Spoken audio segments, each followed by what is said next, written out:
tutorial. Today I'll be sharing how I make my super easy Mexican rice. This was the very first thing that I ever learned how to cook, and it's still my go-to recipe till this day.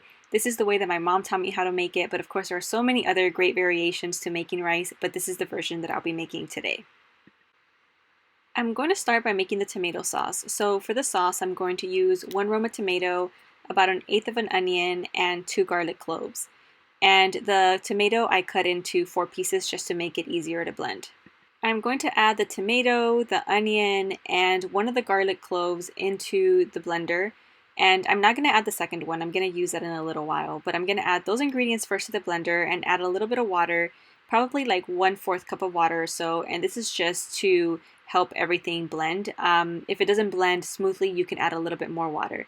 But you'll just blend until you have a smooth sauce.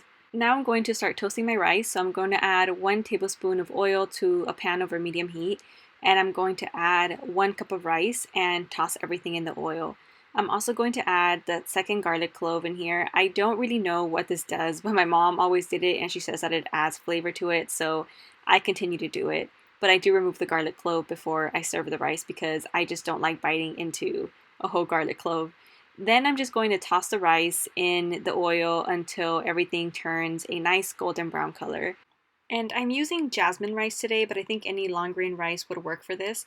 I also rinse my rice before I put it in the oil. I like to put the rice in a colander and run some water over it until the water runs clear. And then I allow it to dry for about 20 minutes or so. You want to make sure that the rice is completely dry before you add it to the oil, otherwise you'll probably end up with mushier rice, which will still taste fine, but the texture would be off. And I'm just going to continue to stir my rice until it turns golden brown. It starts off really slow at the beginning. It's about 8 minutes of stirring the rice and it looks like nothing is happening. And then during the last minute or so, everything comes together very quickly. The rice starts to brown pretty quickly. And you just want to make sure that you continue stirring and stirring so that nothing burns and the rice browns evenly throughout. And this is the color that you want your rice to be before adding your tomato sauce. And I totally messed up here because I thought I was filming and I wasn't. But I added the tomato sauce, cooked it down for about 30 seconds, and then added 2 cups of water and stirred everything together. Now I'm adding 2 teaspoons of this chicken bouillon. This is the one that my mom used when I was growing up and the one that I use, but if you don't want to use that one, you can also use Better Than Bouillon. Or of course you can also add just 2 cups of chicken broth and not add the 2 cups of water and just add a little bit of salt until it reaches your desired saltiness. But today I am adding 2 teaspoons of chicken bouillon, and then I'm going to use 2 ingredients that my mom typically doesn't use, but I personally like the flavor it gives. So I'm going to add 1/4 teaspoon of cumin. This can be overpowering, so you don't want to add too much of it.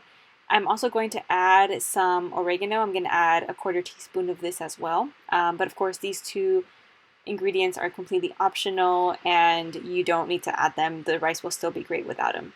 So now I'm going to stir everything together.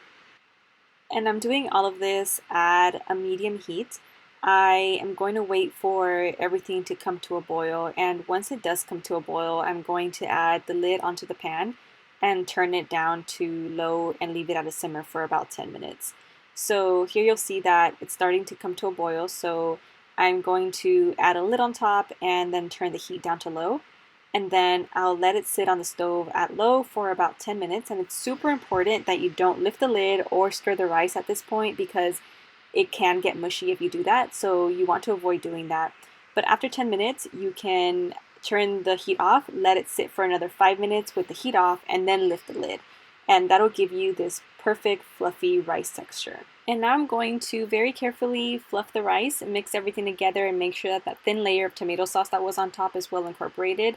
And I'm also going to remove that garlic clove that we had in there because I personally don't like biting into a whole garlic clove, but if you don't mind, you can leave it in there. And that's it. That's how I make my super easy rice. It may take a little bit of trial and error to get the perfect texture down, but don't give up because it is super worth it. This rice is so good and it is definitely a staple in our home. We make this rice at least once, maybe twice a week, depending on what we're eating. And it is a recipe that I always find myself going back to. Thank you for joining me today, and I hope you enjoyed this video, and I will see you on the next one.